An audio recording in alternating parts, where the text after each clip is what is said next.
Okay, we're going to get started and just admit people as they come in. So welcome to the Montana Harvest of the Month for Early Care and Education webinar. I'm Molly Kirkham. I'm the Montana Local Food Specialist at the National Center for Appropriate Technology, and I co-coordinate the Harvest of the Month program. I coordinate early care and education, business and community, healthcare, and producer Harvest of the Month, while Aubrey Roth, the Montana Farm to School coordinator, coordinates the K through 12 Harvest of the Month program. So I do want to let you know that we are recording this. So if everyone could put themselves on mute unless they are speaking up for a question, that would be great. And then I'm not that good at monitoring the chat, so you will have to interrupt me probably if there's a question, but I'll also pause at the end of sections if you guys want to hold it until then. I think that's it. So today we're just going to go over Harvest of the Month basics and resources. We're going to talk a little bit about Harvest of the Month specifically for early care and education. We're going to take a little Montana Grown and Raised Foods quiz. And then Corey Harrison of Mayfly Montessori is going to talk about how they implement Harvest of the Month. Jamie McCormick of HRDC Head Start is going to talk about how she implements Harvest of the Month. And then we're going to have some Harvest of the Month trivia, talk about some resources and upcoming opportunities, and then we'll have some time at the end for questions. All right, so let's start with some Harvest of the Month basics. These are the project partners. They help with things like reviewing and creating materials, providing input on mini grant programs, going over events, helping with the portal, and then providing outreach. And so what is Harvest of the Month? So the Montana Harvest of the Month program showcases Montana grown and raised foods in Montana schools, institutions, organizations, and businesses. The two primary goals of the program are to promote local healthy foods to Montanans and to support Montana farmers, ranchers, and food businesses. Each month, participating sites focus on promoting one locally grown item by serving it in at least one meal, snack, or a la carte offering, and displaying or distributing Harvest of the Month materials. Additionally, schools and early care and education settings participate by offering taste tests to students and doing educational lessons and activities. So I think it helps to look at a little timeline of how it all works. So the program year is August 2020 or August to July. This year started August 2022, ends in July 2023. After you decide you want to join the program, you register on the portal, and then you can do that at any time of year. Once you register, you gain access to everything on the portal. That's all the digital materials, guides, and resources. And then in order to receive your tangible packet of materials, you do have to complete a baseline survey. We send that to you once you register on the portal. But it's also can be found under the reports tab on the site. And then you just begin using all the materials to start showcasing the monthly item, displaying posters, doing taste tests, serving it in meals, and conducting educational activities. And then at the end of the program year, so in June is when we ask you to complete the end of year survey, which just reports on some numbers, and that re-enrolls you into the program for the next year. Completing these, the surveys, the baseline, and the end of year report just help us apply for more funding in the future. And so then in your packet of materials, you receive posters, handouts, and table tents. We don't have all of the items printed onto table tents. We have like 10 of the 15 Harvest of the Month items. So if you do register and receive not all of the table tents, it's supposed to be that way. It just depends on the funding we have for that certain item. And then on the MontanaHarvestOfTheMonth.org site, you receive access to recipes and printable recipe cards, Harvest of the Month videos, including a recipe video, guides and resources on implementing Harvest of the Month, Harvest of the Month in action examples, which is just how other sites have done it. If you all post on Facebook, a lot of times we take that and put it on our site so that other sites can see what people are doing and get some creative ideas. You'll also have access to relevant events and funding opportunities. You can always contact us for technical assistance. We send out monthly newsletters with opportunities, mini grant programs, and webinars and such. And then you can opt out, but you also receive an Abundant Montana listing with the Harvest of the Month tag. This just lets producers, distributors, and organizations know that you are a site that's potentially interested in purchasing local foods. So this is what one of the materials pages looks like. You only have access to the monthly materials when you log in. So you have to be registered on Harvest of the Month to access it. And on the left, you can see all of the different materials that Harvest of the Month offers. It's things like the video, posters, the handouts, newsletter content, the menu template, serving line signs, table tents, a social media post, which is what you see in the center here. And then all of the graphics that we use for Harvest of the Month, you are welcome to download and use however you'd like. And then below that, you can see the recipe cards. So here's an example of the posters and table tents that you receive in the mail. The poster is 18 by 24, but there are smaller options available for folks to print. And then this is the front and back of the table tent, which can be printed online as well. These are the all the pages of the Early Care and Education Kitchen Bites handout. All sites receive a Kitchen Bites handout, classroom and home handout. They are all of a variation of what you're seeing here. So this one includes storage, fun facts, selection, recipes, cooking and gardening tips, and then some nutritional information.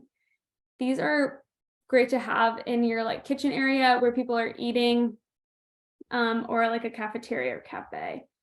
And then the Harvest of the Month at Home handout is intended to be sent home with students. This is because it has a smaller recipe available with the photos and everything so that it's super easy to do. And then it's just more consolidated information. So this is the Early Care and Education Classroom handout.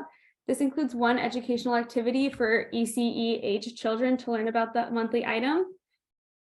So to review, when you register, you receive those posters I showed you, table tents, and then these handouts for all of the 15 Harvest of the Month items. However, there are more monthly materials available for print on the site. On the left is the herbs themed menu template that can be edited in Word and printed or uploaded to your website. And on the right is a serving line sign that can be printed and displayed. These are the recipe cards that you're welcome to download and use however you like, whether you want to post it or hand it out to students or parents. And then this is super helpful. This is the newsletter and social media content document.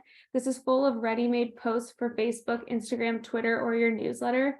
We create these for sites to be able to easily incorporate Harvest of the Month in their social media, newsletters, and websites. You're welcome to come up with your own content as well or edit this how you see fit, but this is just ready in case you need something quick and easy.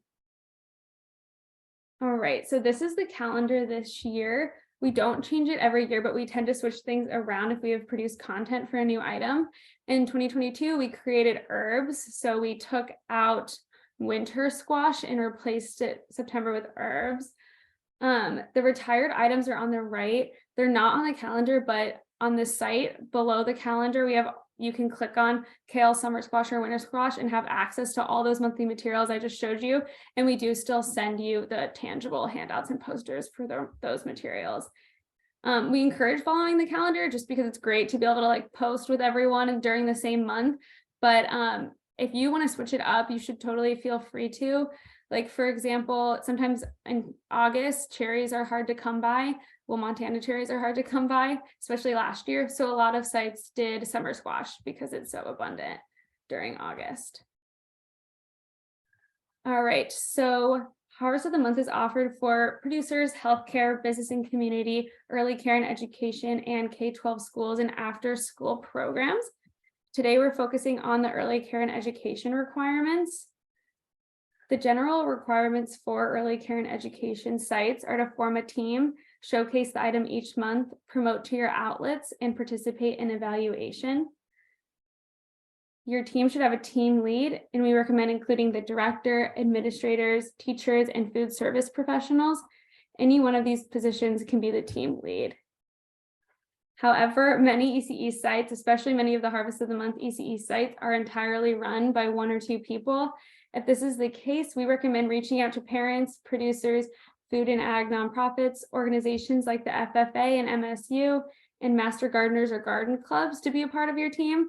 And then also, you may feel completely comfortable implementing Harvest of the Month without any team members. And if that works for you, that's great. You should go for it. We have a lot of ECE sites that are just 1 person. Showcasing includes serving the Montana Grown or Raised Harvest of the Month item at least once a month in a meal or snack, conducting a taste test each month, and then conducting an educational activity each month. You can use the recipes provided by Harvest of the Month for any of these and the educational activity, but you also can feel free to look up other ones. They're great resources on sites that I'll show you towards the end of the presentation. And then this is just an example of some sites showcasing Harvest of the Month. So this is the Missoula YMCA's Early Care and Education Center's menu, showcasing chickpeas in April. You can kind of see that there are some highlighted chickpeas on there. And then this is a fun educational activity involving sprouting chickpeas at Munchkinland Daycare. So participating sites will promote by displaying and or sending materials home with kids, posting on social media, whether using Harvest of the Month graphics or your own photos, and including in your newsletter and ideally on your website. And remember, you can use the posters, handouts, recipe cards, menu templates, graphics, and the videos, plus any content you create to promote Harvest of the Month.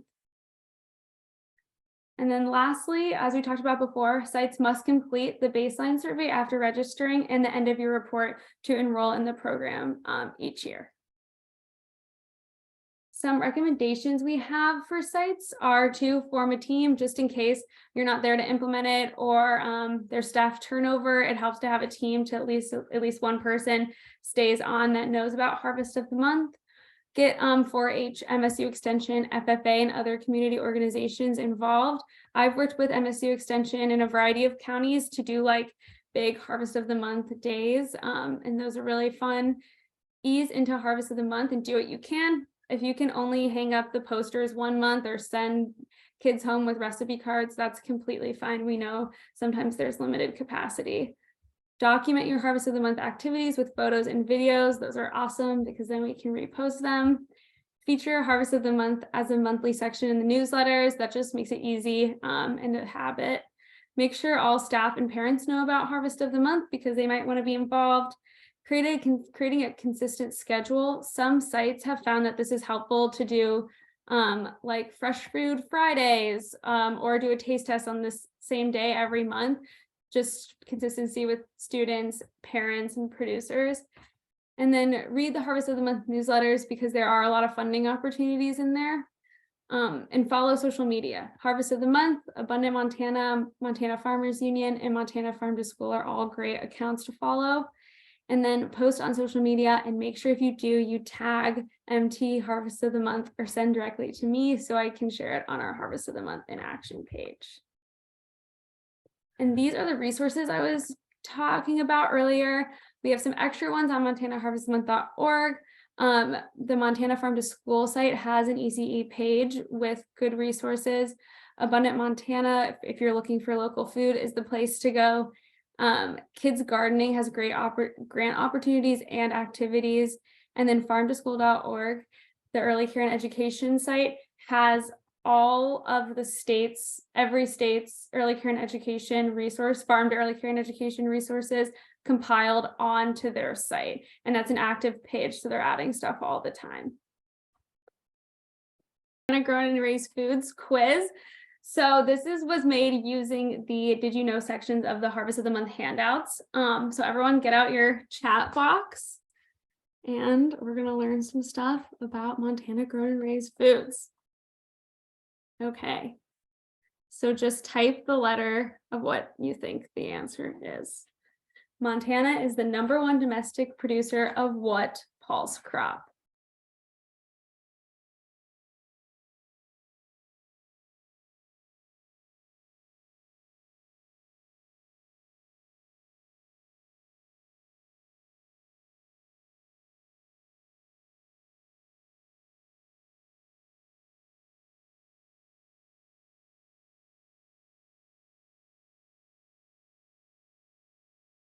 right, the answer is D.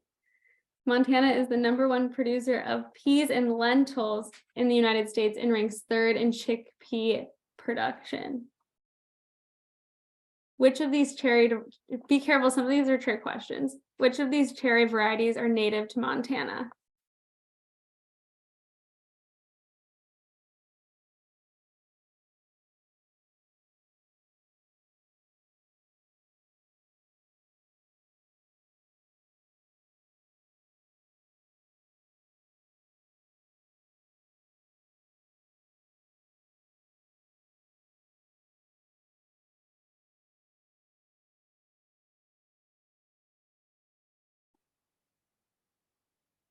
It's B, the choke cherry.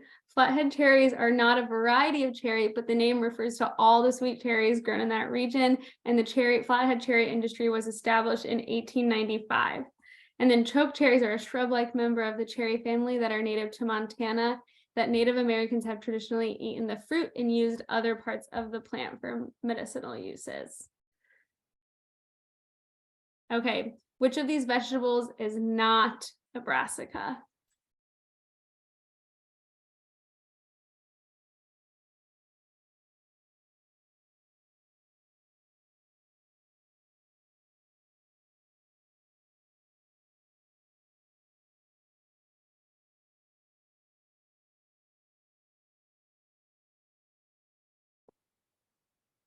C. Brassica is a genus or group of closely related plants in the mustard family, which include broccoli, cabbage, cauliflower, collards, Brussels sprouts, and others. Okay, which of these herbs grow wildly in Montana?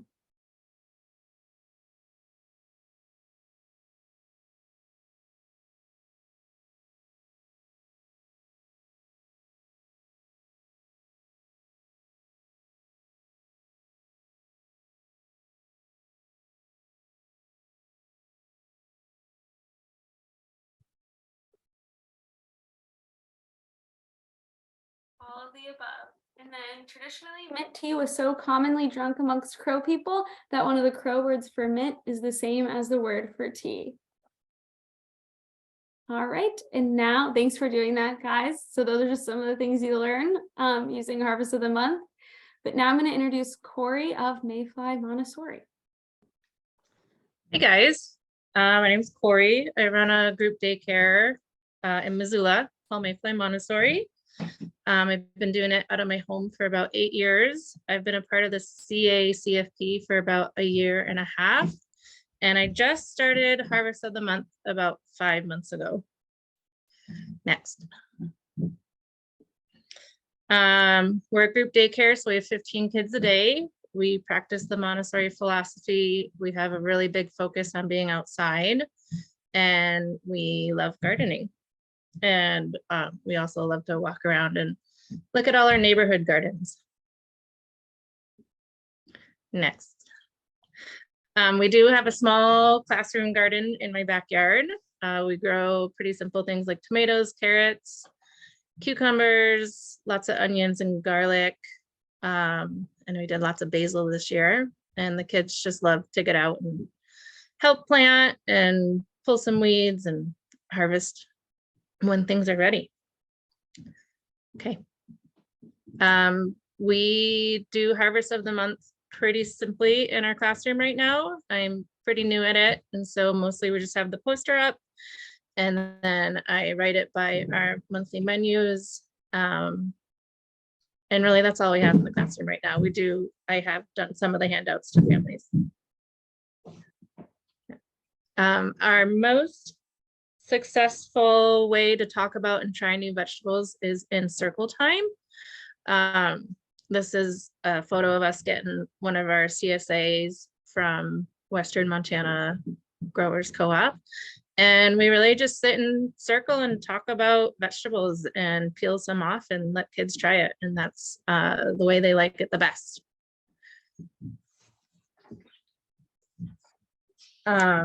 They really liked the cabbage the best raw. I have another photo coming up of when I made like a cabbage slaw. When I made it into a recipe, they're like, they were not interested in it, but they love just peeling it off the plant and eating it in circle.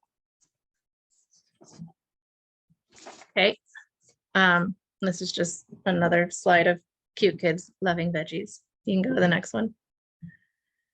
As a Montessori school, we love to have children assist in food preparation. Here's a photo of some kids getting ready to roast some pumpkin seeds. This little girl is helping me chop carrots. That's a 20-pound bag of carrots from Benson's. They're the most delicious carrots ever. And then we roasted our pumpkins and used it in some muffins, I believe. Go ahead. And then the kids also love to, well, they love to help out, but they set the tables and prepare lunch for lunchtime. Go. And here's some cute kids eating lunch. Next. So we do, as being part of the CACFP, we do eat family style, and kids are served themselves at the table. We just put small bowls of each ingredient out, and they get to choose what they want to eat, and then we just fill it as needed. I kind of serve smaller portions to prevent, you know, a child putting a spoon in the serving bowl or sneezing in it or whatever. So we always have just small bowls of food so that we don't share too many germs. Okay. And then our favorite recipe so far was definitely applesauce. We also participated in the Montana Crunch Time, I believe it's called. And we registered, I think, 18 crunches from our little daycare, which is pretty good. And then, go ahead. So I get most of my produce from a CSA. I did Western Montana Growers Co-op fall share this last fall, and I've already purchased an extended large share, which will start in May and run for, I think it's 26 weeks for next year. So we're super excited about that. But then I also made a list of other places I've been able to find great local produce, which is Benson's Farm, Patty Creek Market, obviously the farmers market, and then the Good Food Store has a lot of stuff too, which is where I got my dairy from Lifeline Farms and from Kalispell Creamery for January. And then we use social media to keep our parents informed, and this is where we are also able to tag Harvest of the Month and then the local producers, which most of them have just been from Montana's Growers Co-op so far. Coming up, I'm excited to include more recipes from Harvest of the Month, and I'm also going to reach out to parents and see if they would like to add recipes to our monthly menu, something special that they eat at home that would go along with Montana Harvest of the Month. And then financially, I used money from the ARPA grant to buy my CSAs, but I've already started saving for next year to buy a CSA for next January. So I'm going to put away like $50 a month so that I have all the money I need for next January to buy a large CSA again. And that is it. That's all I have. Thanks, Corey. That's so awesome. I'm so happy you purchased a large share. It's a lot of food. It's a lot of food. I'm pretty excited. Awesome. Now I am going to introduce Jamie. Hello, everybody. I am Jamie McCormick, and I'm the Health and Nutrition Coordinator at HRDC Head Start. And first off, let me just tell you a little bit about myself. When I first took the position as the Health and Nutrition Coordinator at Head Start, I had just completed my master's in public health, and I had finished an internship where I was implementing a veggie prescription program, which provided community-supported agriculture to low-income individuals and families. And so my passion for veggies and fresh local foods blends with my personal life. I also live on an acre with a large vegetable garden, and I raise goats, chickens, and bees. So I am extremely passionate about local foods, and Harvest of the Month is such a great program to provide and incorporate local foods so that our children can experience them. We also implement CACFP, and our early childhood program HRDC Head Start has 3 different early childhood centers in 2 different counties, and we serve around 170 students at each each year. And these centers are located in Bozeman, Belgrade, and Livingston. And we participate in CACFP, as I just mentioned, and Harvest of the Month program. And we've been implementing Harvest of the Month program for about 4 years now. Next slide. And why we participate in Harvest of the Month. I mean, initially when I first heard about it, I was all in and I wanted to help kids get connected with where their food comes from, and I wanted to provide fresh local foods. I also really wanted the kids that we serve to learn and interact with their food in new ways. And our team decided that the best way for us to incorporate our Harvest of the Month program was to incorporate the 3 farm to school core elements, which is local food procurement, school gardens, and education. Next slide. And we serve farm fresh foods whenever we can, but we always try to incorporate the Harvest of the Month item into our monthly menu cycle. And we procure a lot of our foods from Town and Country, which has a huge variety of local items. And also we're lucky enough to have root cellar farms or foods here in Gallatin Valley, and they help, prepare local and regionally grown vegetables that are ready to eat and ready to cook, which really helps out our cooks, and some of them are cooking for over 100 people.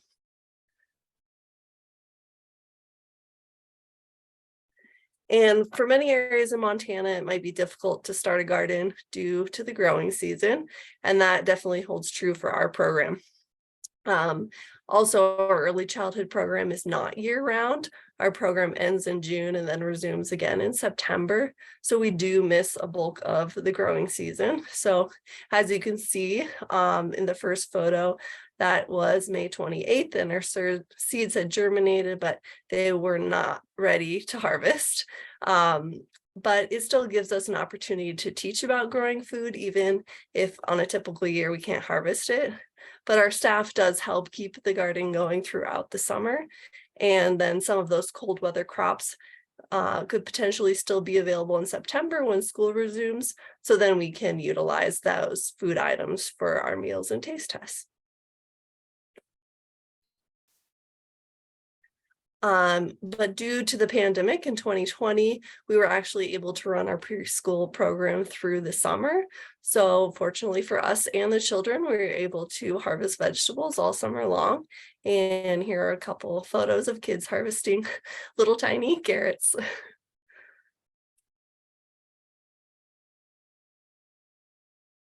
And another option for programs who aren't able to grow gardens due to whatever reason that might be, you could grow a garden at home, which is what we did. And this was one way we were able to involve parents in our Harvest of the Month activities. So we sent home these container garden kits to all of our students so that they could grow kale at home, which was in the past the June Harvest of the Month item.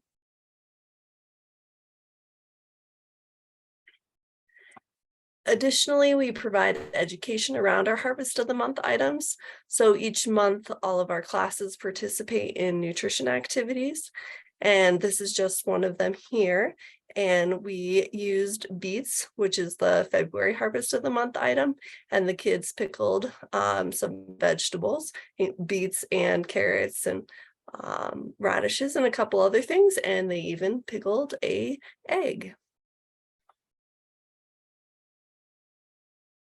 And then here's just a couple more photos of children being involved in cooking activities. So here they're making smoothies and pizzas using some Harvest of the Month items. We love to get the kids in the kitchen and participating in making their own meals and snacks.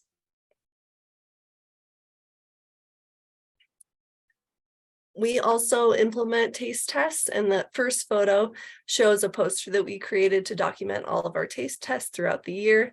And the children tried winter squash for December's Harvest of the Month. And this was from 2019, it looks like. And they placed a dot under tried it, liked it, or loved it. And we also made lentil bread for December's Harvest of the Month. And then again, the children placed the dot under, tried it, liked it, or loved it. And the lentil bread recipe we received from our partners at Gallatin Valley Farm to School. And it was such a huge hit that we now have it in our monthly menu rotation. And along with taste tests, we like to explore the foods that we're eating. So we do this in a variety of ways. We do that during free play, small group, and provide sensory opportunities for the children to explore those Harvest of the Month items. And sometimes we talk about these foods during circle time or read a book, cut them open, explore them.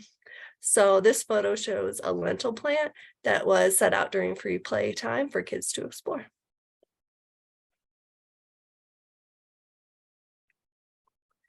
And lastly, we promote Harvest of the Month through our displays.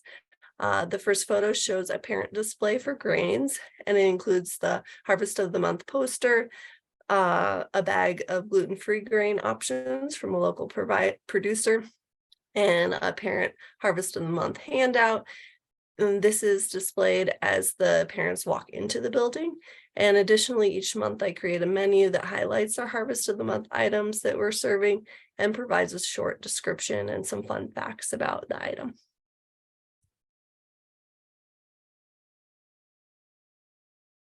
We also strive to create partnerships with state and federal partners. So 2 years ago, we were able to partner with No Kid Hungry to provide our families cooking lessons. We took part in a pilot online Cooking Matters series, which we invited all of our families to join. And these lessons were about an hour in duration, and they were child friendly. And we decided to incorporate the Harvest of the Month items into the recipes that we cooked. So we baked pineapple muffins using Montana grown flour. And then we had a pasta dinner using Montana grown carrots. We also used Montana foods that aren't on the Harvest of the Month calendars, such as honey, which we used to make granola.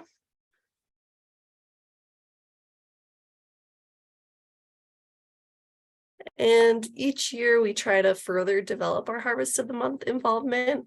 And so we have a couple of things in the works now. In February and March, we have family cooking nights that are scheduled with Gallatin Valley Farm to School. And during those cooking nights, we'll incorporate the February and March Harvest of the Month items into the dinners that we cook for those evenings.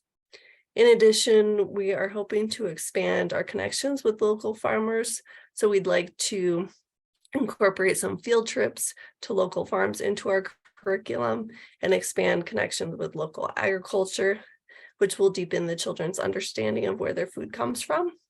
And lastly, we'd like to develop more comprehensive garden education curriculum to implement this spring.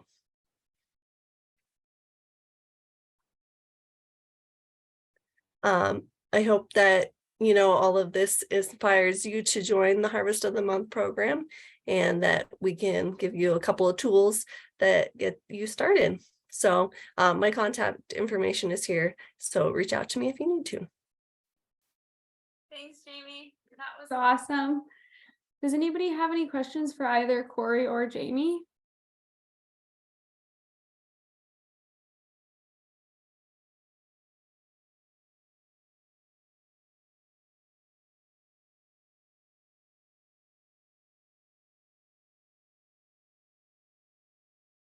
Well, I have a question for Corey. Have you found that the CSA has made it easier to plan meals or harder?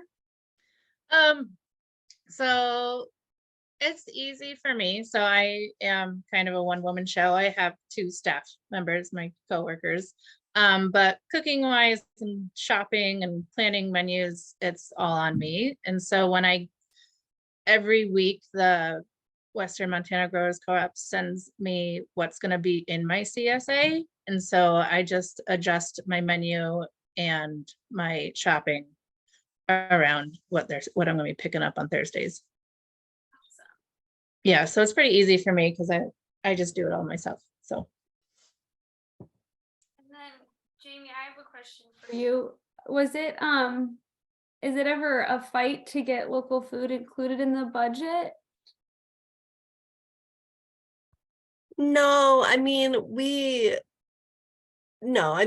just have it be a part of our budget. And I mean, we're pretty lucky to have like Town and Country, which has a lot of local foods already. And then, if we do purchase from Root Cellar, it's a little bit over our typical budget, but it's, usually pre-prepared foods like cut squash. So like the staff, it takes less time for them to prepare those foods, but no, I mean, we incorporated it into our budget and it hasn't ever been a no. Let's not purchase That's those great. items. So we just continue to go ahead and do it. That's awesome. Does anyone else have any questions?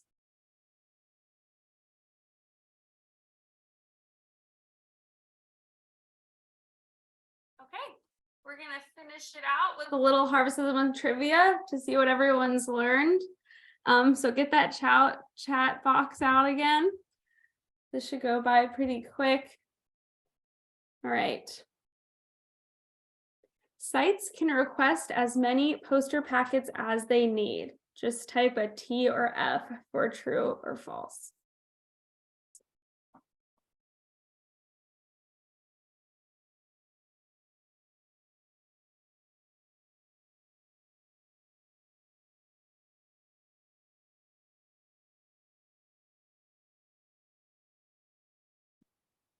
True. Let us know if you could use more posters and we will get them to you. Sites must follow the Harvest of the Month calendar.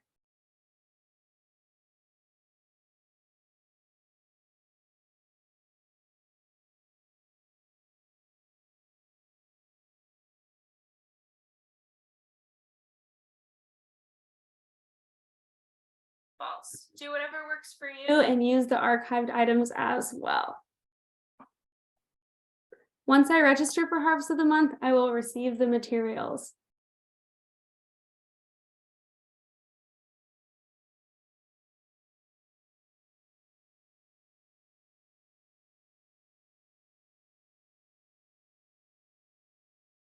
Right, Emma.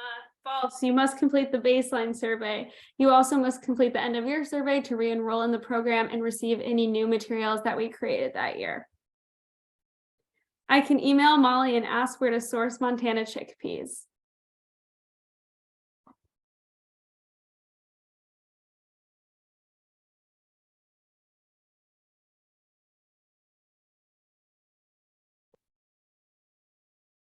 True. However, the Abundant Montana Find Food and Farms tool is also an amazing resource to find producers and food distributors in your area. Okay, the two primary goals of Harvest of the Month are to promote local healthy foods to Montanans and to support Montana farmers, ranchers, and food businesses.